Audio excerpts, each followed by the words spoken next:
entre 50 y 72%, que la intensificación del tratamiento es muy inconsistente entre las diferentes poblaciones y algo muy importante es que a pesar de que se realice intensificación del tratamiento, hasta un 77% de los pacientes permanecen hipertensos cuando egresan. Adicionalmente, pues más del 86% de los pacientes que tienen diagnóstico de hipertensión arterial previa a su ingreso egresan sin control, es decir, que a pesar de que se hacen intervenciones para elevaciones en muchos casos asintomáticas, esto no está llevando a que el paciente egrese realmente bien controlado de su hipertensión. Y hasta en un rango pues bastante variable, del 8 al 44% de los pacientes que dentro del hospital presentan cifras en teoría definitorias de hipertensión arterial que tendríamos en el contexto ambulatorio, pues egresan como tal sin un diagnóstico definido de hipertensión arterial secundaria y en muchos casos sin una valoración específica para detectar si hay daño de órgano blanco. El detalle con este tipo de publicaciones es que, como ustedes pueden ver acá, los criterios diagnósticos para considerar hipertensión arterial suelen ser variables. En algunos casos vemos cómo solamente utilizan la presión diastólica por encima de 100 para definirla, en otros casos presiones mayores a 160-90 y pues sí, en la mayoría de los estudios mayores a 140-90. Entonces, pues esto genera que haya heterogeneidad entre los estudios. Esta publicación pues no nos otorga el índice de heterogeneidad I cuadrado para definir qué tanto es, pero pues sí es claro que la hipertensión es un fenómeno prevalente en algunas cohortes, como ustedes pueden ver, hasta el 86% de los pacientes hospitalizados con hipertensión,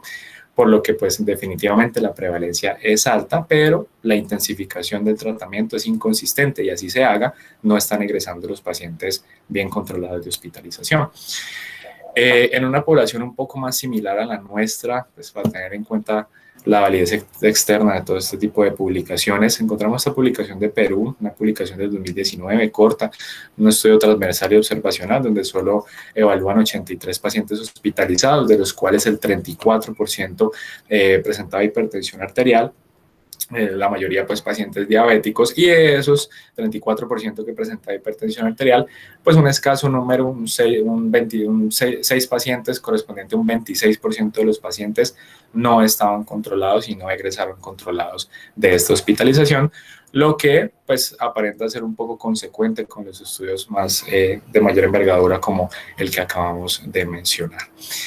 Como es bien sabido por todos, la presión arterial pues depende directamente del gasto cardíaco, que a su vez está definido por la frecuencia cardíaca del volumen sistólico y también por la resistencia vascular periférica, que a pesar de que la podemos calcular de forma pues numérica, con la diferencia entre la presión arterial media y la diastólica por una constante, usualmente 79.9, pues es importante tener en cuenta para evaluar los factores desencadenantes de la presión de que depende de la viscosidad sanguínea, la elasticidad de la vasculatura y de mecanismos vasorelajantes y vasoconstrictores que están dados por múltiples sustancias a nivel del cuerpo,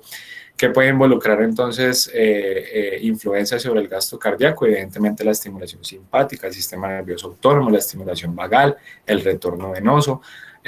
la capacidad de fuerza contráctil del miocardio a nivel de la resistencia periférica, metabolitos locales como el dióxido de carbono y el ácido láctico, y diferentes factores hormonales, como es bien sabido el sistema de angiotensina aldosterona siendo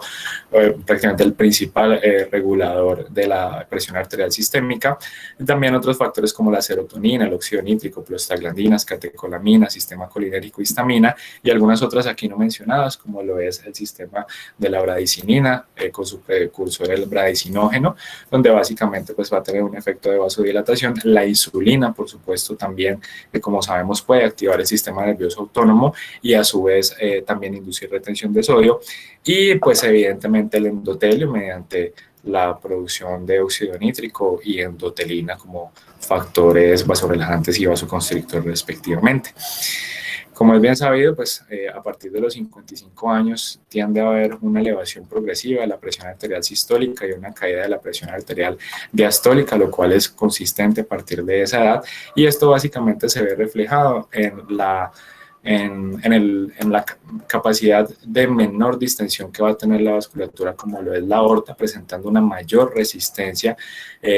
limitando como tal ese flujo postsistólico del 50% más o menos del volumen eyectado que la aorta debe impulsar nuevamente, y esto pues va a generar evidentemente un aumento marcado de la presión diferencial, representado pues en un aumento de la presión aórtica central importante cuando ya la aorta pues tiene menos distensibilidad por rigidez asociada a la edad, y esto se ve reflejado pues en las hipertensiones arteriales sistólicas aisladas principalmente.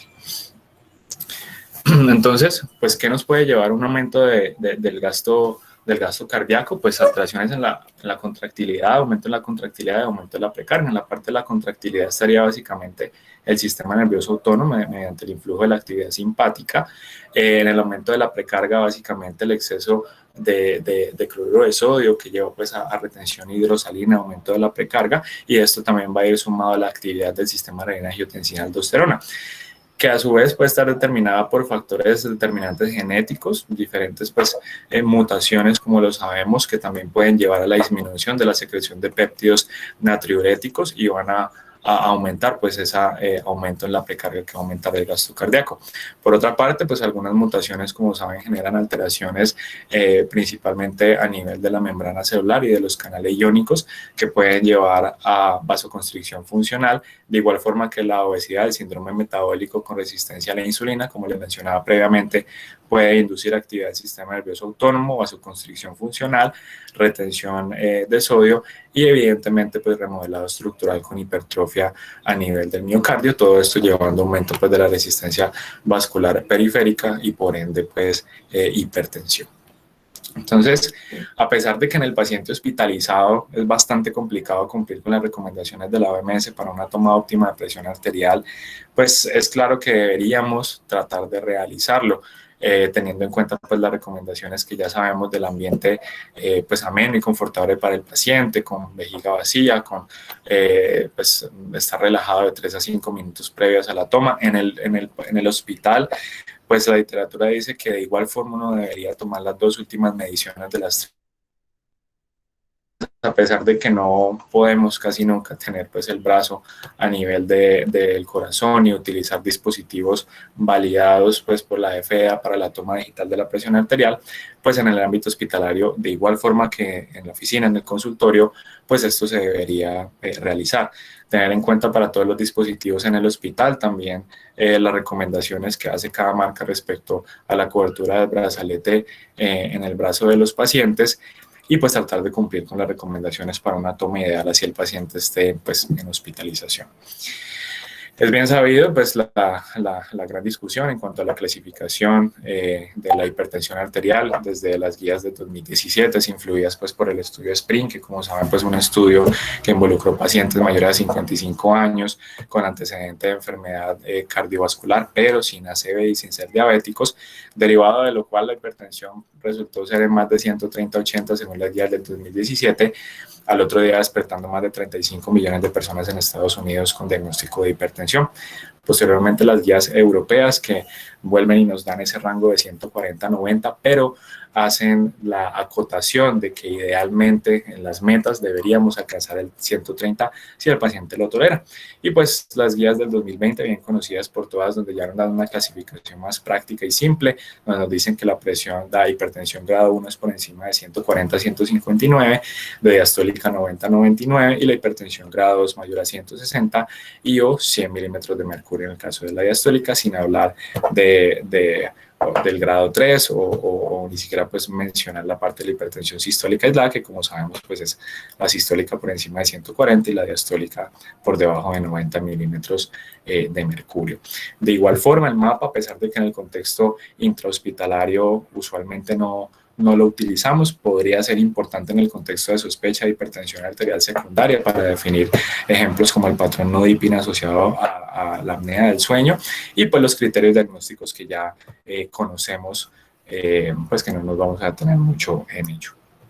En el manejo ambulatorio es bien sabido, idealmente de las últimas guías y de hecho desde las guías del 2017 de la AJA nos están recomendando utilizar terapia combinada a dosis bajas y posteriormente si no hay control llevar la dosis tope, posteriormente una terapia triple y cuando tenemos diagnóstico de hipertensión arterial resistente con 3 líneas antihipertensivas, una de ellas diurética a dosis tope, pues se recomienda la utilización de la espironolactona con las consideraciones de inicio de calcio antagonistas, dihidropiridínicos y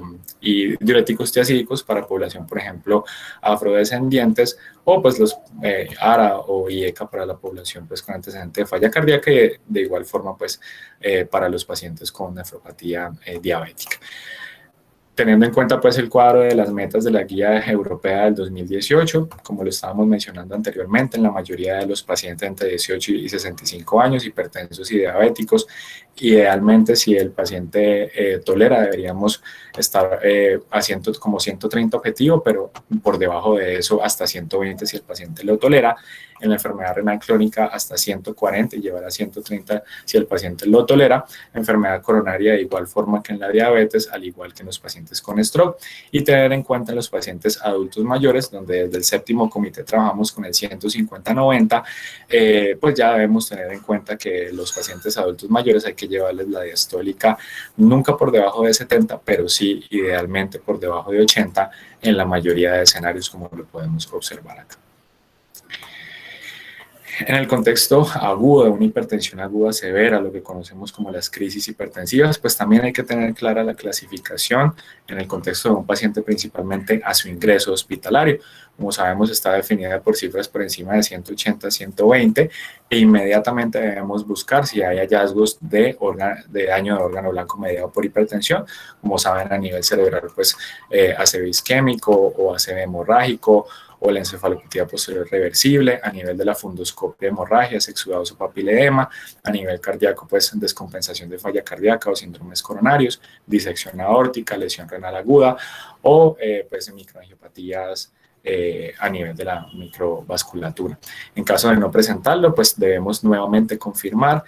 definir si el paciente sigue con esas cifras igualmente elevadas, definir si él tiene síntomas que se le atribuyan a ese alza de presión arterial, donde si los presenta deberíamos darle un agente de acción rápida y darle ingreso al paciente cuando tenga debajo de 180, 110 y en el caso de que no tenga síntomas atribuibles, pues ajustar la terapia crónica del paciente y seguirlo. Evidentemente, cuando tiene daño de órgano blanco estaremos hablando de una emergencia hipertensiva y deberíamos pues admitirlo en cuidado intensivo para manejo endovenoso y tratar de reiniciar el tratamiento de larga acción entre las 6 a 12 horas de la atención, buscando metas de tensión arterial en las primeras 48 horas de tratamiento. Estoy ya teniendo en cuenta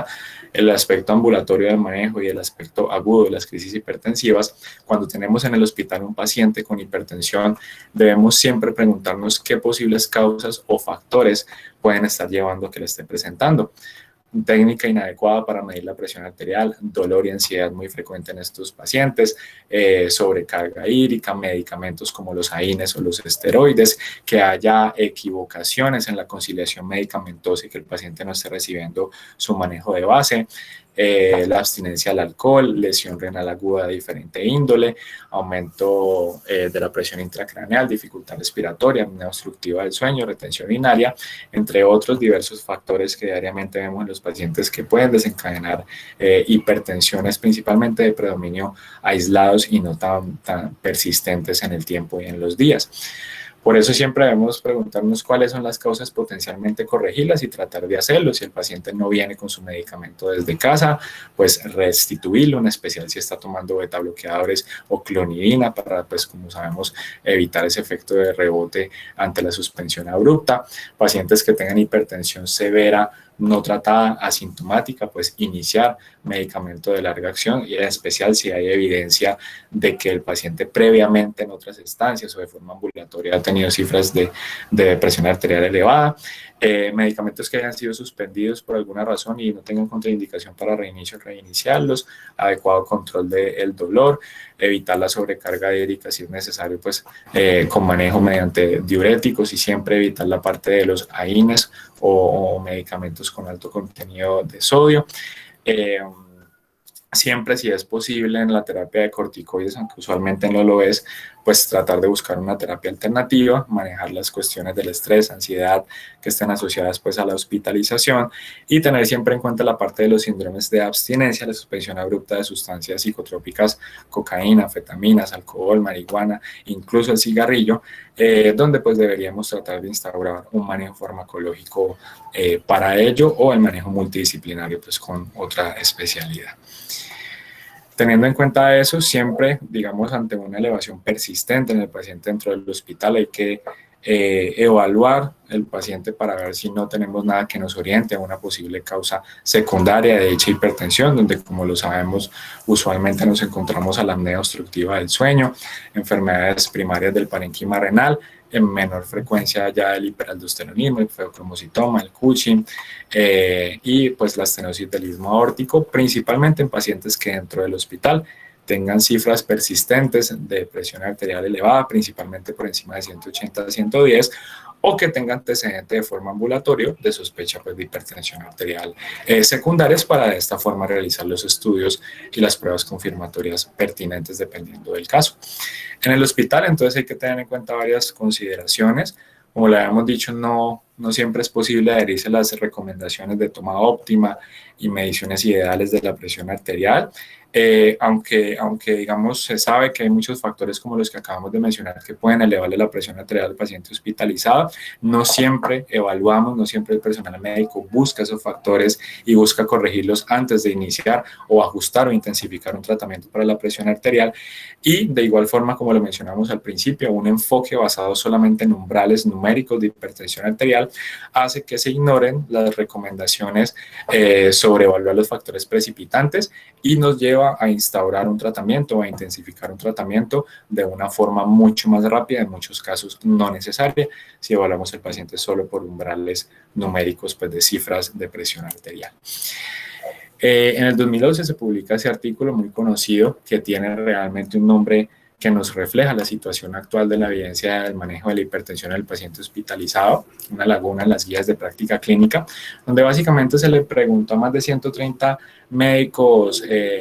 hospitalarios y aproximadamente 40 médicos de atención primaria en consulta externa,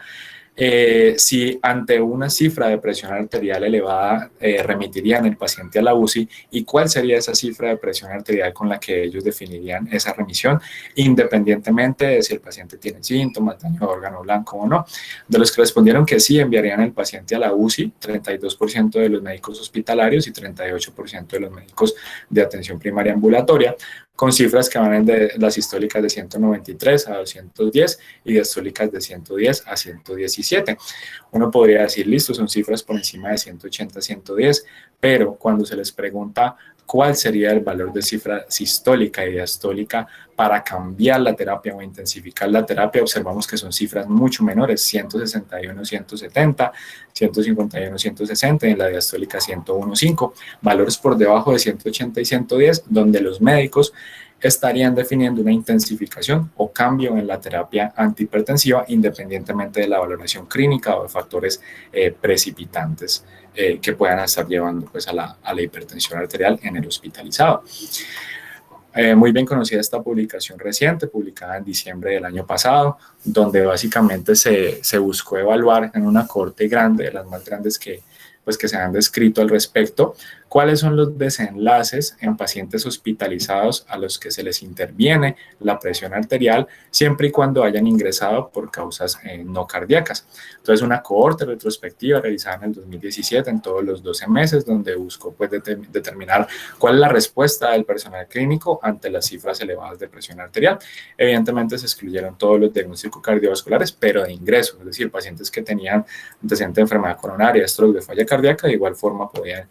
ingresar siempre y cuando esa no fuera la condición de ingreso en esta estancia hospitalaria. Incluyeron 22.834 pacientes donde pues llama la atención que ellos reportan que el 78% tenían al menos un valor de presión arterial durante la estancia, lo que nos hace ver que hubo un 22% de pacientes hospitalizados que al parecer no tuvieron valores registrados, pues aparentemente. Buscaron en el compuesto primario definir si el tratamiento de esa hipertensión arterial aguda estaba relacionada a una lesión renal aguda posterior, lesión miocárdica aguda posterior o una ACV posterior a esa intensificación. Y posterior al alta también lo siguieron durante un año para evaluar la incidencia de ACV e infarto agudo de miocardio al mes después de haber egresado y el control de la presión arterial a los 12 meses de haber egresado. De todos estos pacientes involucrados pues aquí en esta corte retrospectiva, el 33.1% fueron tratados, lo que realmente llama la atención porque los mismos autores refieren que esperaban más como tal tratamiento, más por de acuerdo a lo de que a veces se trata pues las situaciones que no lo requieren, lo cual podría hacer pensar que al menos en esta población podría haber un poco más de concientización o algún otro factor que esté llevando a que no haya un porcentaje tan alto de pacientes que han sido tratados. Y el 8.2% de las hipertensiones sistólicas aisladas recibió tratamiento, un bajo porcentaje pues, de las mismas, aunque no nos refieren cuál fue el total de hipertensiones históricas aisladas dentro de la publicación. Dentro de la distribución demográfica, evidentemente, pues los autores trataron de acoplar, de poner en paralelo los grupos de pacientes que no recibieron tratamiento, 4.520, y que recibieron tratamiento, 4.520, básicamente en un análisis de emparejamiento por score de propensión. Básicamente, pues para tratar de siempre buscar la validez externa y qué tan parecida es la población a nosotros, encontramos que alrededor de un 4% de los pacientes eran afrodescendientes y un 2% de los pacientes correspondían a otro, donde probablemente estén personas pues hispanohablantes básicamente. De resto, pues realmente la distribución es homogénea. Acá podemos ver la diferencia media en cuanto al porcentaje de pacientes con una característica u otra, donde podemos observar que el tiempo de estancia hospitalaria promedio y el tiempo de estancia hospitalaria después de la presión arterial de ingreso, pues realmente varía muy poco, un 3.5 días en los pacientes no tratados y 3.6 en los pacientes que recibieron algún tipo de tratamiento. En cuanto a las comorbilidades, como les mencionaba, de igual forma, bien paralelo los pacientes con enfermedades cardiovasculares, pacientes con enfermedad renal crónica, diabéticos con falla cardíaca, y aproximadamente la mitad de los pacientes tenía diagnóstico previo de hipertensión arterial que concuerda con las, digamos, lo que le preguntaban a los médicos hospitalarios en el estudio que mencionamos previamente, donde contestaban que alrededor de entre 40 y 60% de los pacientes hospitalizados que tenían antecedente pues, de hipertensión arterial preexistente. Pues. Acá podemos observar las características de los niveles de presión arterial con los cuales se le realizó tratamiento o no se le realizó tratamiento. Evidentemente, pues la diferencia es significativa porque pues es obvio que los pacientes a los que se les dio tratamiento esperemos que tengan mayores cifras de tensión arterial, pero llama la atención que la presión arterial sistólica pues, promedio con la cual pues está el grupo de tratamiento fue 161 y una diastólica de 78, valores que como ya vamos a ver, pues inicialmente por solo umbrales numéricos, que no sería lo correcto valorarla, pues no requerirían como tal una intervención terapéutica. Y que también llama la atención cómo hay pacientes que recibieron tratamiento en mayor cantidad en el intervalo entre 160 y 169 que los pacientes entre 170 y 179, donde había más de 100 pacientes que fueron tratados pues, con un umbral de cifra tensional sistólica menor a este otro. En cuanto a los resultados, entonces claramente como podemos observar acá, el compuesto que fue, como les mencionaba, la incidencia de lesión renal aguda, de injuria miocárdica, de lesión miocárdica aguda y de ACV isquémico, pues se presentó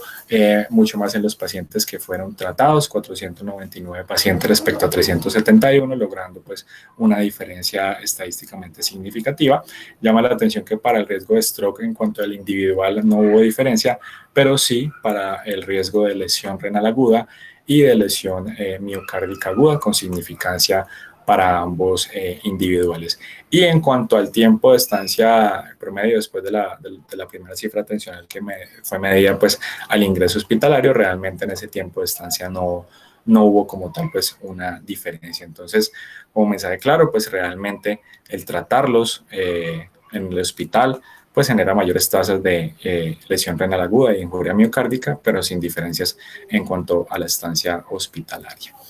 Ya cuando miramos los subgrupos acá en estos forest plot, pues observamos que los dos que tuvieron significancia, que fueron la lesión miocárdica y la lesión renal aguda, pues observamos que es llamativo como la diferencia persiste siendo significativa a pesar de que el tratamiento haya sido endovenoso u oral, y que en los pacientes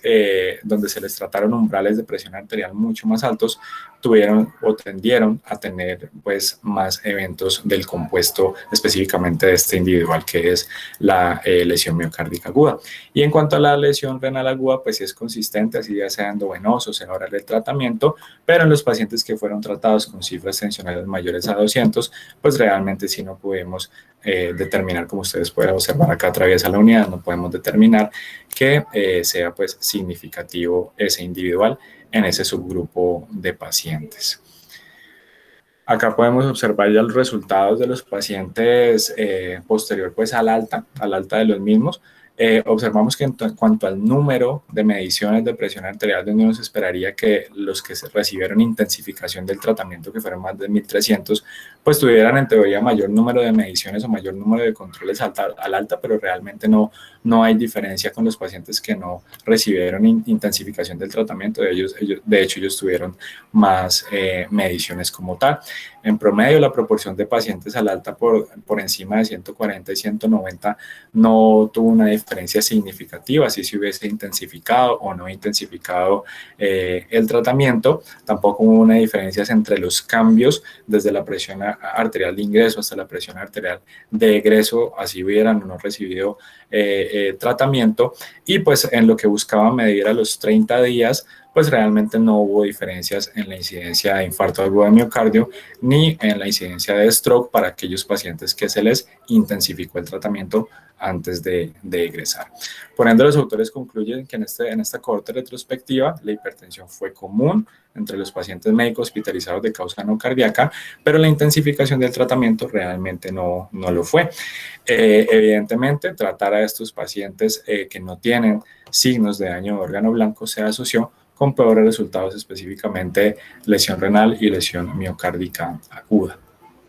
Entonces, en los pacientes asintomáticos, pues usualmente, así el paciente esté asintomática, la hipertensión aguda, y en especialmente la hipertensión aguda severa, se percibe como una emergencia sin necesidad de que lo sea o sin ir a evaluar si el paciente realmente tiene daño de órgano blanco. No hay estudios que demuestren un riesgo significativo de que esa cifra de hipertensión aguda severa asintomática vaya a progresar a una emergencia hipertensiva. Realmente eso no está claro. Y tampoco hay estudios que indiquen que uno va a disminuir la mortalidad si trata a un paciente asintomático solamente basado en el umbral numérico de la presión arterial. Y esto de acá simplemente pues es para mencionar que, como les había dicho al principio, los pacientes que reciben manejo endovenoso como terapia antihipertensiva, usualmente por crisis, urgencias o emergencias, pues tienen notoriamente tiempos de estancia hospitalaria mucho más prolongados que los que no se les realiza este tipo de intervenciones terapéuticas. Siempre, evidentemente, como les había dicho,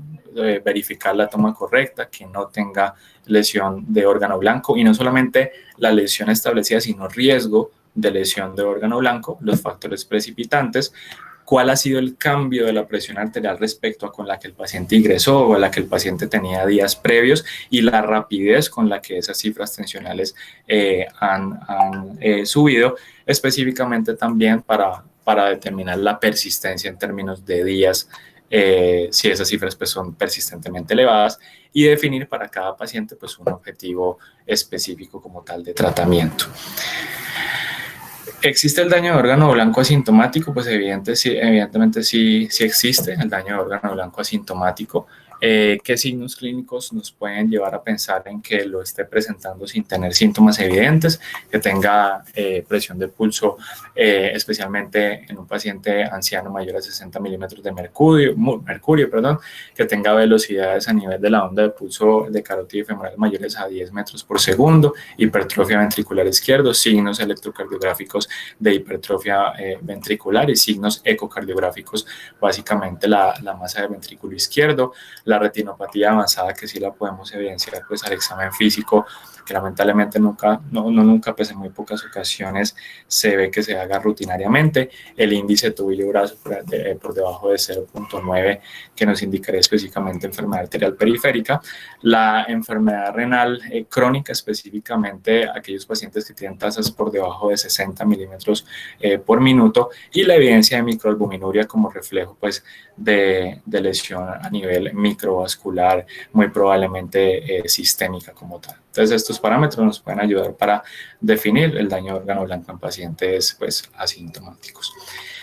En cuanto a los flujogramas de manejo, planteo dos derivados de dos revisiones, una en 2015 y otra en el 2016, una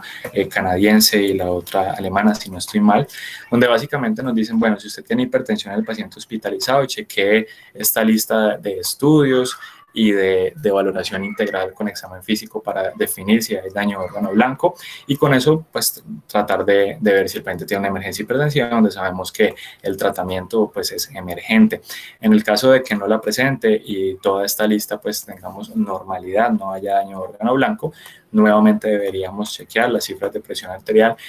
y este sería el valor clave para el paciente hospitalizado, mayor a 180, 110, donde si el paciente persistentemente en el tiempo lo presenta, deberíamos, según esta recomendación, iniciar pues manejo médico y realizar una estrategia pensando en el alta y en el manejo ambulatorio que este paciente vaya a tener. Si el paciente se le chequea nuevamente la presión arterial y tiene cifras por debajo de 180, 110, pues debemos siempre buscar, aunque esto personalmente creería que debería ir siempre de primero, posterior a que descartamos lesión de órgano blanco, evaluar posibles factores precipitantes y si es posible corregirlos o tratar la causa. En caso de que no tenga factores precipitantes y de que el paciente siga con cifras tensionales elevadas pero menores a 180, 110, pues de igual forma deberíamos iniciar un plan de manejo o estudio ambulatorio cuando el paciente vaya al alta, y si pues no las tiene, pues simplemente no tendríamos pues un inconveniente en cuanto a valores de presión arterial. En este otro enfoque del 2016, como les comentaba, publicado en el Journal de la Sociedad Americana de Hipertensión Arterial, en un manuscrito pues que es el que está publicado, nos hablan de que siempre hay que mirar no solamente si tiene si tiene daño de órgano blanco establecido, sino el riesgo de que lo desarrolle. Entonces, de igual forma, en un paciente hospitalizado con hipertensión severa mayor a 180, 110, la cual es confirmado, idealmente pues medido en los dos brazos, inmediatamente evaluamos si hay daño o no hay daño de órgano blanco. Si no hay daño de órgano blanco, estamos hablando de una hipertensión severa asintomática en el paciente hospitalizado, y debemos evaluar si tiene riesgo de daño de órgano blanco. Si el paciente tiene algún tipo de riesgo, hablaríamos de una urgencia hipertensiva, específicamente los pacientes que tienen síntomas atribuibles a hipertensión, y pacientes que no tienen riesgo de daño de órgano blanco, pues estaríamos hablando de una hipertensión severa no controlada. Ya cuando tenemos estos pacientes que decimos, bueno, no tiene riesgo de daño de órgano blanco, debemos siempre evaluar las posibles causas precipitantes y tratarlas, y definir si el paciente tiene previamente un diagnóstico de hipertensión o no lo tiene. Si el paciente tiene diagnóstico de hipertensión y tiene las cifras persistentemente elevadas por encima de estos rangos, pues ahí deberíamos considerar intensificar la terapia. Muy importante esa palabra persistencia en el término pues del tiempo, y si no, pues realmente lo observamos. Si el paciente no tiene un diagnóstico de hipertensión y persistentemente está elevada, pues deberíamos instaurar el diagnóstico e iniciar medicamento pues de larga acción de acuerdo a las guías locales, y plantear un seguimiento pues ambulatorio. Ahora bien, si el paciente tiene riesgo de daño de órgano blanco, y el paciente pues hemos corregido ya las posibles causas precipitantes, en ese caso cuando el paciente tiene riesgo de daño de órgano blanco, es decir, específicamente tiene síntomas, pues muy similar a lo que nos decía el algoritmo de New England, administrar pues un antihipertensivo de acción corta con el objetivo de reducir la sistólica a 160 y la diastólica a 100 milímetros de mercurio en algunas horas, teniendo en cuenta que la presión arterial media no debería ser reducida a más del 25% de la basal. Cuando el paciente ya tiene cifras por debajo de 160, 100 milímetros de mercurio, debemos evaluar la necesidad de intensificar un tratamiento si es que el paciente lo tiene previamente, o de iniciar un tratamiento de larga acción instaurando el diagnóstico pues, de hipertensión arterial en caso de que no lo tenga. Si el paciente definitivamente no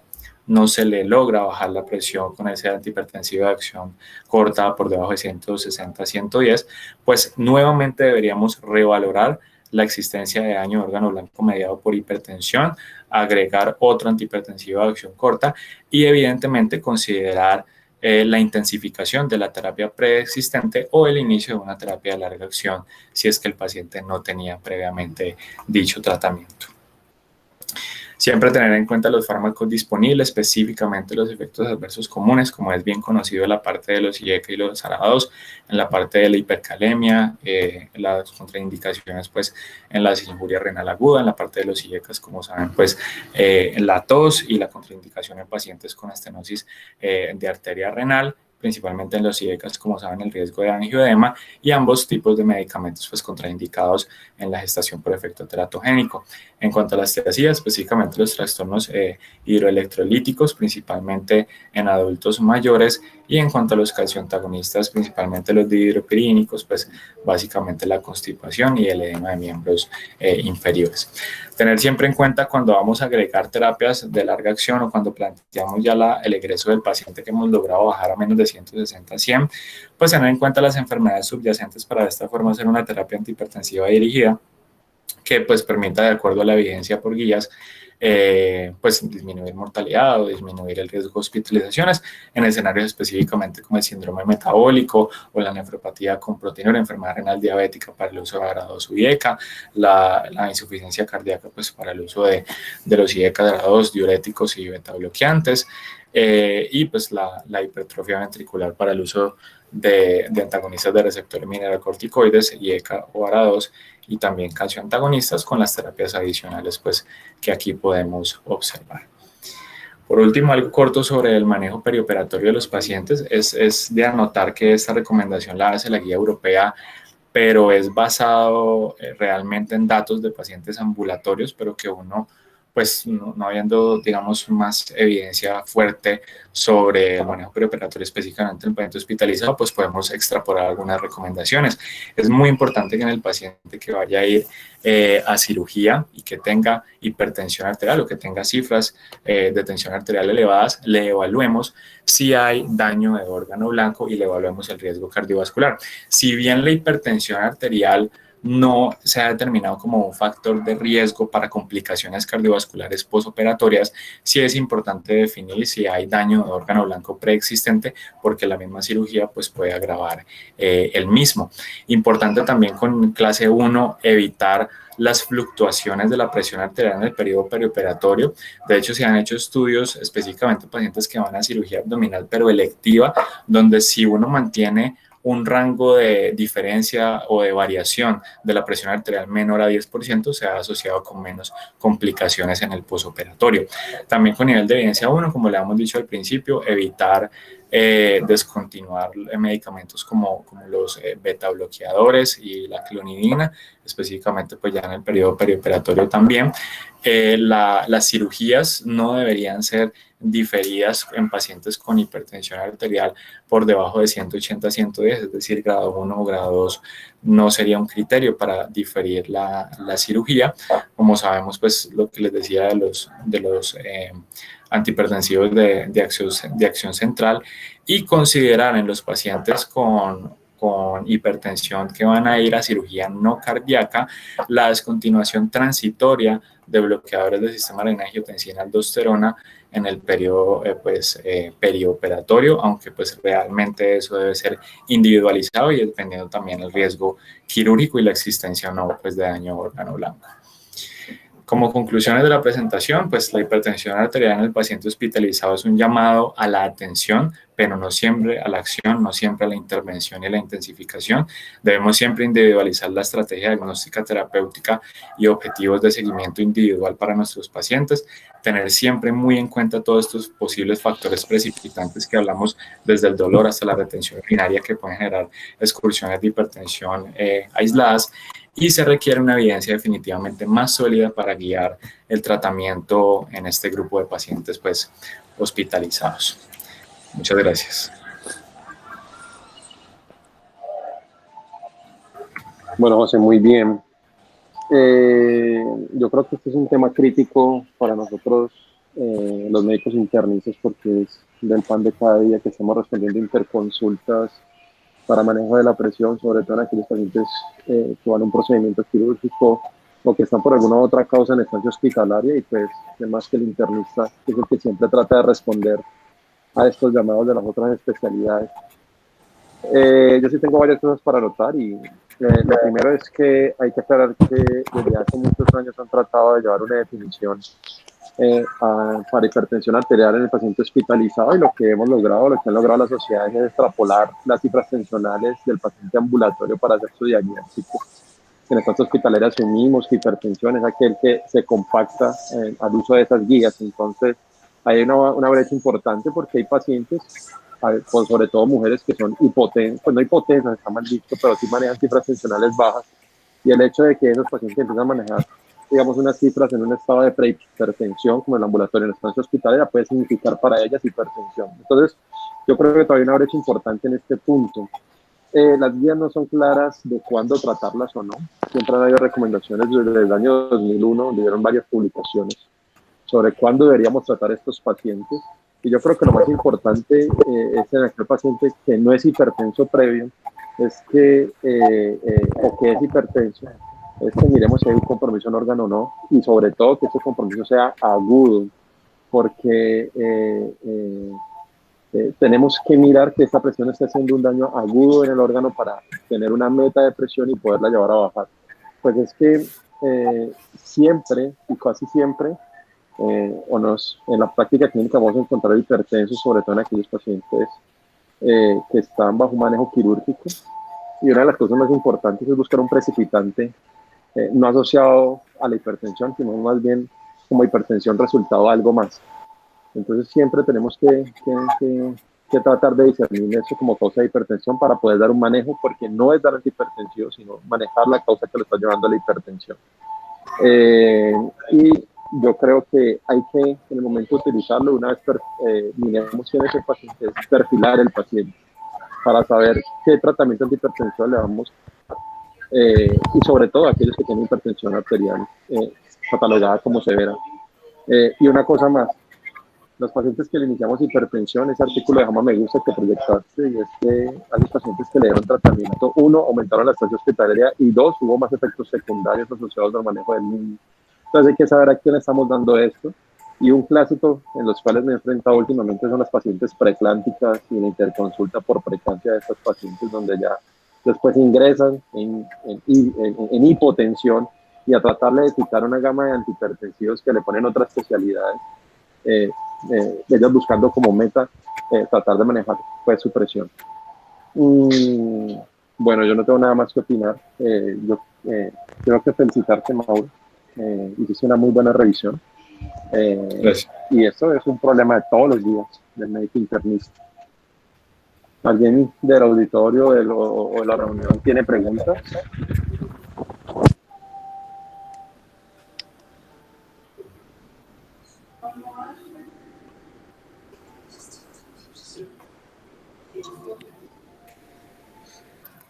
Oye, qué alegría verlo de residente, dice Saldaña. Claro, un saludo para el profe. Me recuerdo mucho de mi residente, cuando estaba en pregrado séptimo. Muy bien. ¿Alguien más tiene preguntas?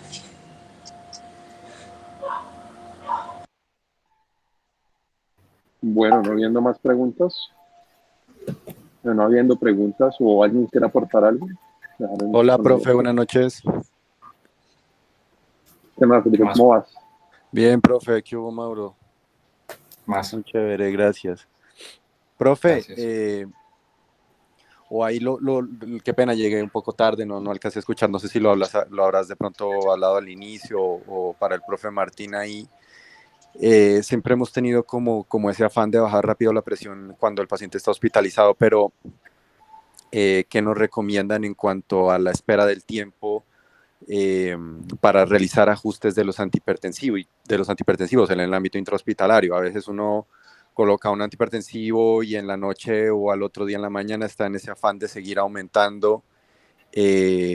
nos guiamos básicamente por la farmacocinética o la farmacodinámica del medicamento, o sea, solo por las vidas medias, o hay algún tiempo prudente que ustedes conozcan en la que uno deba realizar los ajustes del antihipertensivo, irlos aumentando, o es exclusivamente de acuerdo a la vida media de cada medicamento?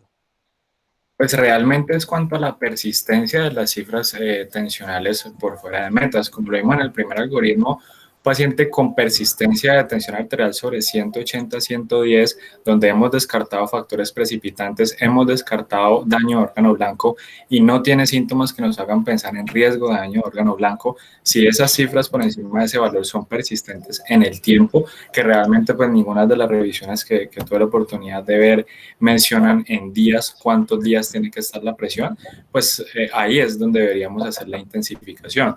Y de acuerdo al otro algoritmo, cuando teníamos cifras de presión arterial, también de igual por encima de 180-110, que inicialmente tienen riesgo de daño de órgano blanco, que les dimos tratamiento, pero no logramos que bajen por debajo de 160-100, pues a esos pacientes también deberíamos hacerle intensificación, pues como tal del tratamiento. No sé si el profe opina algo diferente.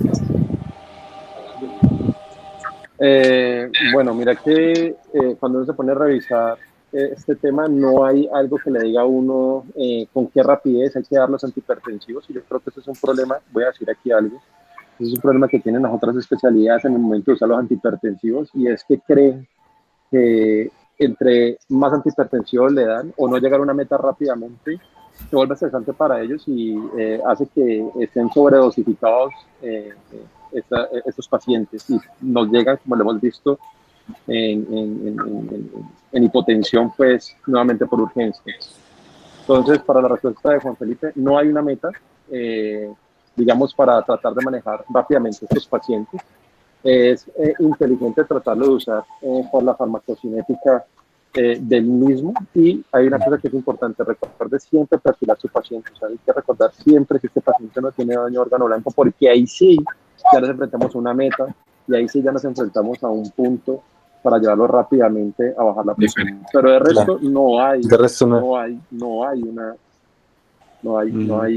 digamos, algo que nos obligue a bajarle menos de 24 horas. Listo. A menos que sea el paciente que va a cirugía cardiovascular, a menos que o sea, que ahí sí ya empieza como a jugar otra serie de ítems. Es más, quiero decirte que una presión de 150-90 en un paciente en estancia hospitalaria no es una indicación para tratarlo en la fase hospitalaria. Busque que lo está llevando a la hipertensión, y de ahí ya, si mejor o no, pues verifique si no es necesario tratarla. Pero como lo pudiste ver en ese estudio de JAMA, los pacientes que a esos rangos de 150-90 que dan más estancia hospitalaria y así además a otros órganos, no propiamente por la hipertensión, sino por el medicamento usado de manera inadecuada. Entonces, no es una urgencia tratar a estos pacientes y no es una meta tratarlos a llevar a normotensión durante su estancia hospitalaria, a menos que tengan un compromiso órgano definido. ¿Listo? De acuerdo, listo, Mauro, profe, muchas gracias. ¿Algo más?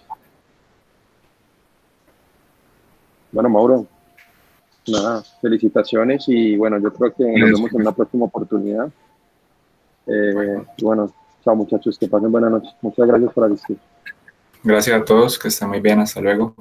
Chao, muchas gracias.